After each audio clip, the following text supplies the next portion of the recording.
Leching tich ariyo wang'iyo gwengewa chenro ma kawuono mar ng'e gwengewa warango sigana mar gweng' miluongo ni Thimlich Ohinga mayudore e kar chung' od bura ma Nyatike kaunti ma Migori. Bende ing'eyo kaka nying mar Thimlich Ohinga ne ochakore? Aya, makoro ripot ma miyowa adier mar wach mikelonwa kod Millicent Adhiambo. Nyakora Mogia Juang machiegni kendo e tielo machielo e chenro ni mar ng'e gwengewa. Kalapapla mar ng'e gwenge pod onyorore mana e kaunti ma Migori ka jumani owuok e sub kaunti ma Suna East ofuyo ma odhi opiyo e sub kaunti ma Nyatike kamoro ni Thimlich Ohinga. Ang'eyo ni thoth ji osesomo sigana kata osewinjo kamiluongo kata kama oganda thothne ong'eyo ni kama ywayo jolimbe miluongo ni Thimlich Ohinga. Sama iwinjo nying machalo kamano, ang'o mabiro e pachi? Machiegni e ng'eyo nonro mar chakruok gimomiyo ne otis alworani ni Thimlich Ohinga.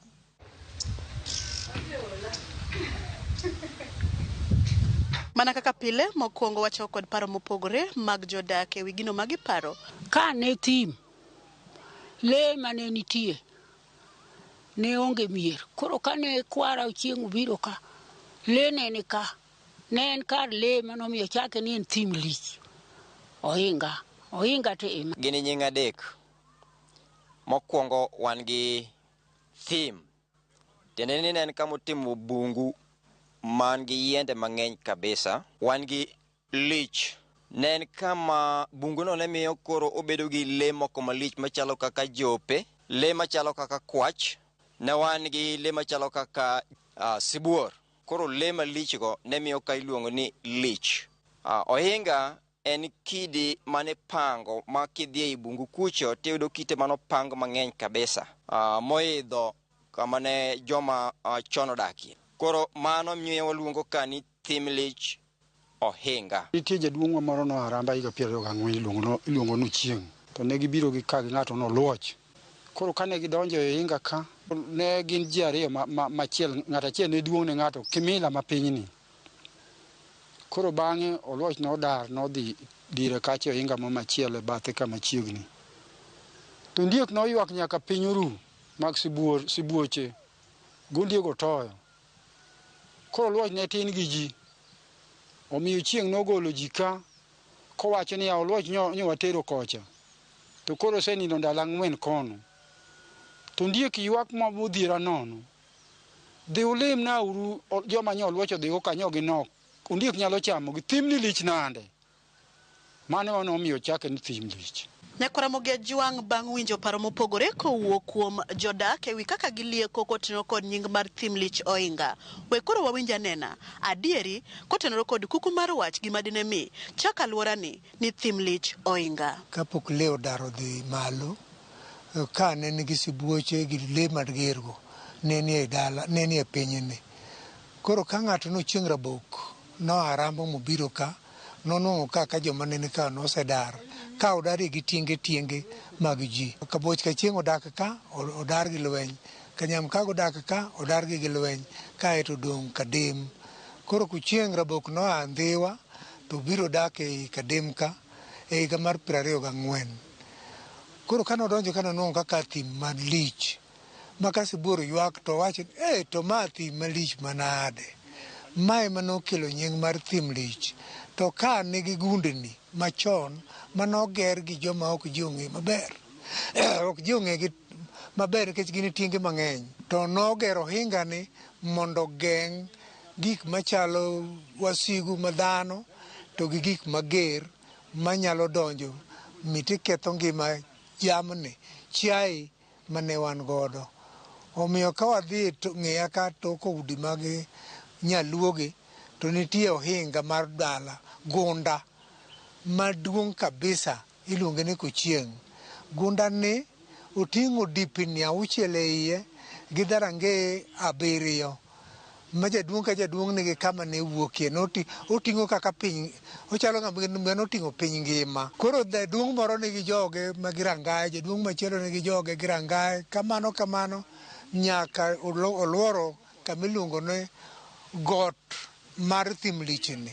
Oluoro ohingni madongo manie iye gin 4 man gi dharange mang'eny gi udi manie igi manosemukore. Koro nying mar thim lich ohinga nobiro nikech en thim to ohinga no to nitie nyaka sani. Omiyo kidi manogerno nogere mondo geng'na chiachwa kik gimoro cham, sibuor kik lengre gi kamoro mitinego chiaye, jo adui miluongo ni jasigu bende kik bi mitidonjo gi kama onwang'o. We koro wawinja nena ni thim lich ohinga landore kod timbe kata weche mage. En kama ywayo ji kendo ji ae pinje mopogore opogore, gwenge mopogore opogore, wabedo nyaka gi joma e pinje mag Ulaya. Koro ma osemiyo thim lich ohinga olandre kendo umbe olandre kuonde mang'eny kabisa kaluwore gi nonro weche mag somo. Ka nitie udi mag joma chon, nitie bop, nitie pong', nitie. Koro gige joma chon nie dalani, koro miyo umbe nyaka landre. Gik mantie go ywa welo nikech welo nyalo a Nairobi, welo nyalo a Kisumo, kabiro neno gigi. Kane koth otamore chwe, wabiro ka wanyuo kong'o, wanego dhok e iye ka. Ang' ichamo to ka ang' gik sa 10 koth ogore piny, koth ochwe, wakomo. Nekech luo kitwa gi timbewa. Mage timbe joma chon. En tich mane jowa machon ma jodongwa gi jowuotwa gi mondwa notiyo mar pango kidi ma ok oketie gima make. Onge lo momake, onge simiti momake, to bedo kanyo moloyo higa 500 gi joma nene machon go. Kaka ne ji darore tienge ka jomoko biro mohewi gi teko to goli. Gin bende kibedo ka jomoko chako biro mohewi gi teko goli. Ne gigolore tieng' diriyo. Wach mar bilo ne nitie mar buru manyalo miyo ng'ato chunye kethre madar, to gi ngufu mar iwacho ni teko, ka in gi yowuoyi to in gi jolweny motegno, nyalo daro jomoko mane osedak. Kakoro kiritogi to ginegi. Nyakwara Mogi, gin dongruoge mage ma thim lich ohinga osekelo ne jodak mi alwora ni nyaka ne ochakre?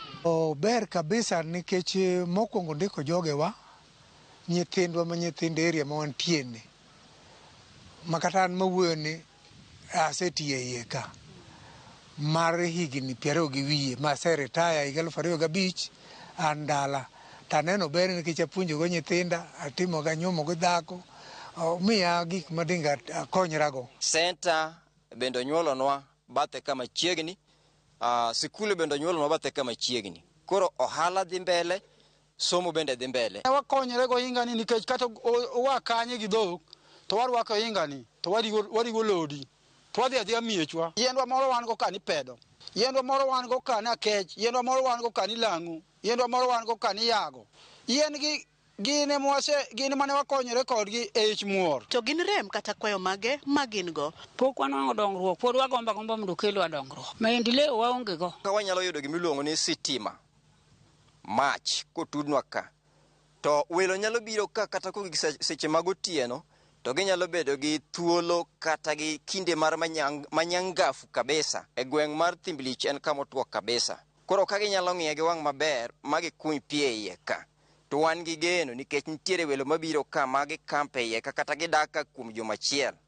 Ka ginyalo biro ma giyudo ka pi nitie, to nyiso ni gibiro dak ka kuom muda, kendo gibiro yudo ka pi ma gitiyogo en pi maber. Waonge yo manyalo kelonwa joma nyalo biro limbe e yo makare ka tigeronwa kama gik machon mane wachoko machalo rindi kom mabedene, mondo ne kitu gigo ka nitie, nikech lony tieko gik machon gi. Yath moro kama okete pharmacy moro matin manyalo thiedho ng'ato, kata kaka watchman security matiyo ka, malaria nyalo go gotieno, kuminyalo tergi onge.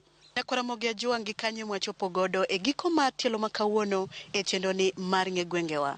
Amor nikech koro ang'eyo ni ing'eyo gimomiyo ne ochak kae ni thim lich ohinga gi kaka ne ochakore. Omiyo kik idhi mabor, med kete mane wang' jowi mar Ramogi, nikech kae ema medo kelo ni nonro mar gwenge mopogore. Oriti masani, nyinga Millicent Adhiambo, kata kiero inyaluonga ni Nyaboma.